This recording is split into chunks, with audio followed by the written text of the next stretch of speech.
So hello दोस्तों, स्वागत है आपका द सिंप्लीफायर पर। आज जामिया आरसीए का एंट्रेंस पेपर था और जामिया आरसीए जब से बना है 2010 से 250 प्लस कैंडिडेट्स को इन्होंने सफल उम्मीदवार बना के दिया है, यानी कि 250 प्लस कैंडिडेट्स जो है जामिया आरसीए से निकले हुए हैं। तो आज जामिया आरसीए का एंट्रेंस पेपर था 2023 का। तो जानते हैं क्वेश्चन के बारे में कि क्वेश्चन कैसा था और पेपर इजी था या फिर टफ था, और साथ ही में जो ऐसे क्वेश्चन होता है वो ऐसे कितने पूछे गए थे और कितने करने थे। तो जो भी जामिया आरसीए के कैंडिडेट है या फिर जो भी यूपीएससी की तैयारी करना चाहते हैं उनके लिए बहुत इंपॉर्टेंट वीडियो है। तो चलिए बात करते हैं। भाई आप अपना नाम बता दीजिए और कहाँ से आप पेपर देने के लिए आए थे। मेरा नाम मोहम्मद कमर रज़ा है। मैं बिहार से इस चंपारण से बिलोंग करता हूँ और फिलहाल मैं यहीं पे हूँ। अभी कोचिंग ले रहा हूँ साइड से नेक्स्ट IAS में। अच्छा, तो मेरा ये फर्स्ट टाइम था जो आरसीए का एक्सपीरियंस जो भी था यहाँ, मेरा फर्स्ट टाइम था। अच्छा, आप मेंस का एग्ज़ाम दिए थे इस साल का? नहीं, मेंस नहीं दिया था मैंने। सॉरी, यूपीएससी प्री दिया था? ना प्री भी नहीं दिया था। ठीक है, अभी तैयारी चल रहा है। ठीक है, आज के पेपर के बारे में बात करें। जामिया आरसीए का पेपर आपको प्रीवियस ईयर का जरूर आपने क्वेश्चन देखा होगा। उसके मुकाबले कैसा पेपर था ये? अगर देखा जाए ना, प्रीवियस ईयर जामिया का और प्रीवियस ईयर क्या बोलते हैं यूपीएससी का, तो थोड़ा बहुत रिलेवेंट था उससे। ठीक है ना, ऐसा नहीं कि टोटली नहीं आया था। ऐसे जामिया का जो पैटर्न है ना, प्रीवियस ईयर से लेकर देता है क्वेश्चन, बनाता है जो प्रीवियस ईयर देता है, 2-4 क्वेश्चन डालता है। इस बार भी डाला हुआ था 2-4 क्वेश्चन, ठीक है ना, लेकिन डायरेक्टली नहीं दिया था, ऑप्शनल से उठाकर डायरेक्ट दिया हुआ था क्वेश्चन। ठीक है, कौन सा पोर्शन आपको इजी लगा आज के पेपर में? अगर देखा जाए तो ऑब्जेक्टिव में तो हमको ज़्यादा लगा अच्छा पॉलिटी में।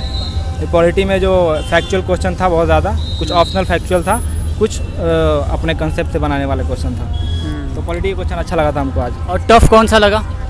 टफ इकोनॉमिक, क्योंकि इकोनॉमिक हम ज़्यादा नहीं पढ़े हुए थे, तो इकोनॉमिक पर्सन थोड़ा सा टफ था हमारे लिए, तो कुछ स्किप्स किया था उसमें से हमने। तो चलिए अगले कैंडिडेट हमारे हैं, उनसे बात करते हैं। आप अपना नाम बता दीजिए और कहाँ से आप पेपर देने के लिए आए थे। जी भाई, मेरा नाम मरगूब जमा है। मैं बिहार का रहने वाला हूँ, बट मैं अभी अलीगढ़ मुस्लिम यूनिवर्सिटी में से ग्रेजुएशन किया हूँ। तो आज के पेपर के बारे में बात करें तो पेपर आपको कैसा लगा और आपका एग्ज़ाम कैसा गया? पेपर ऐसा गया था कि ना हाई था ना मिड था, मिडिल में था दोनों, और एग्ज़ाम अच्छे गए। क्वेश्चन हमने अटेम्प्ट किए, ज़्यादातर क्वेश्चन अटेम्प्ट किए जो जहाँ तक सॉल्व हो सके हमने वहाँ तक अटेम्प्ट किया और एग्ज़ाम अच्छे गए। अच्छा, इसमें जो सवाल पूछे गए थे, जो जनरल नॉलेज पूछा जाता है, वो बहुत रिसेंट थे या फिर बहुत पास्ट थे, या फिर मतलब कब टाइम पीरियड के पूछे गए थे जो क्वेश्चन थे?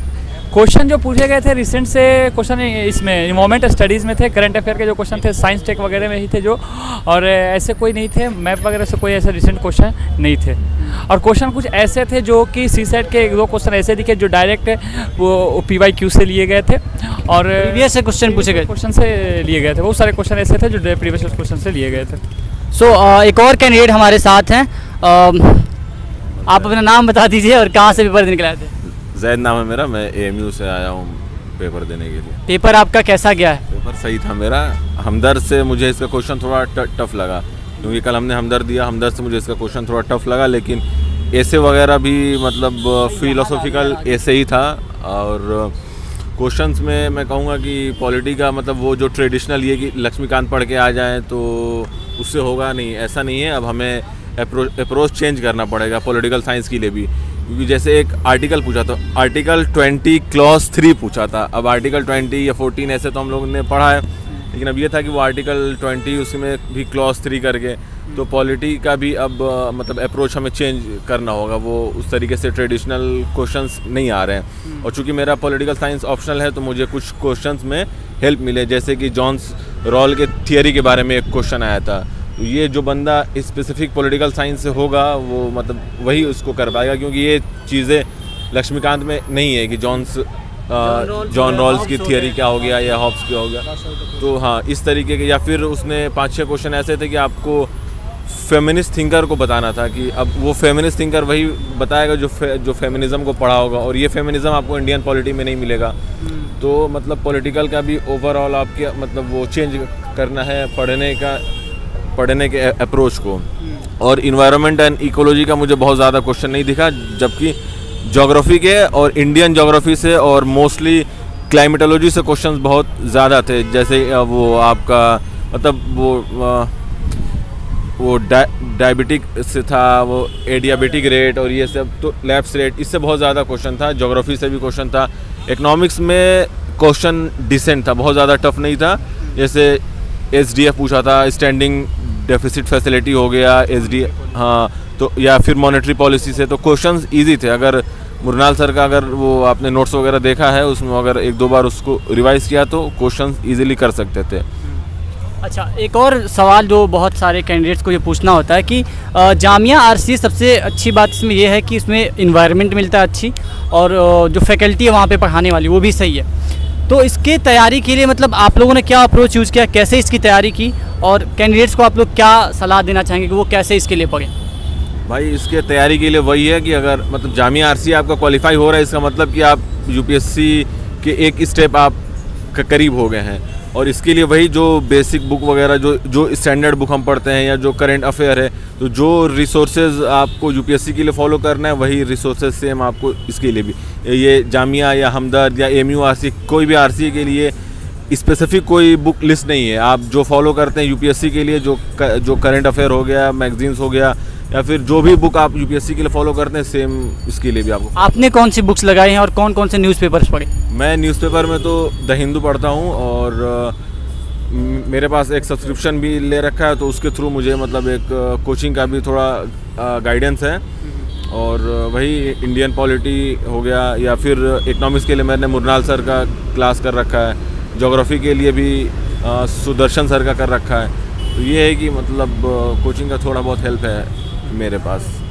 आपके पास क्या, आपने कैसे इसकी तैयारी की, कैसे अप्रोच रखा आपने? न्यूज़पेपर कौन से लगाया, फिर कौन सी बुक्स लगाई? न्यूज़पेपर तो अभी हिंदू ही बेस्ट होता है अभी, क्योंकि 2 न्यूज़पेपर है, हिंदू और एक्सप्रेस जो है, इंडियन एक्सप्रेस, ये ज़्यादातर बच्चे लगाते हैं। तो हमने हिंदू ज़्यादातर लगाई है और हिंदू ज़्यादा तक देखी है। तो क्या ना, जामिया कंसेप्ट ऐसा है कि RCA का, कि ये आपको एक माहौल देता है, बहुत अच्छा माहौल देता है, ठीक है ना। एक ग्रुप डिस्कशन देता है, और उस माहौल में एक फ्रेम ऑफ रेफरेंस में बैठ करके तैयारी कर सकते हैं इजीली। आंसर राइटिंग प्रैक्टिस वगैरह जो होता है उसमें आप कर सकते हैं with the help of others. तो ये एक माहौल देता है, क्रिएट करता है, ताकि आपके तैयारी को आसान बनाता है जामिया RCA, ठीक है। क्योंकि यहाँ पे कई सारे कैंडिडेट्स ऐसे आपके पास बैठे होते हैं जो कोई IRS निकाला हुआ है, कोई इनकम टैक्स निकाला हुआ, कोई एयरफोर्स निकाला हुआ है। मोस्टली वही बच्चे आते हैं इसमें जो कि पहले अटैम्प्ट दे चुके हैं और उनका क्वालिफाइड भी है। लाइक उनका रैंक ज़्यादा होता है, किन्हीं का फर्स्ट टाइम में प्री निकाला हुआ होता है, ठीक है ना।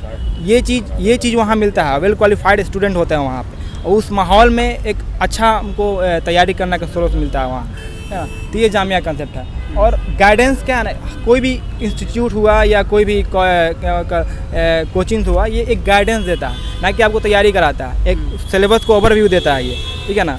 करना तो खुद से पड़ेगा, मेहनत तो खुद से करना पड़ेगा, चाहे कुछ भी हो जाए, खुद से ही निकालना पड़ेगा, खुद से ही स्ट्रेटजी अपनाना पड़ेगा, ठीक है। तो ये चीज़ है, अगर इंसान अगर फॉलो करे, खुद से सेल्फ स्टडी पर डिपेंड ज़्यादा रहे अदर देन द कोचिंग और इंस्टीट्यूट, तो इंसान थोड़ा सा इस फील्ड में आगे जा सकता है।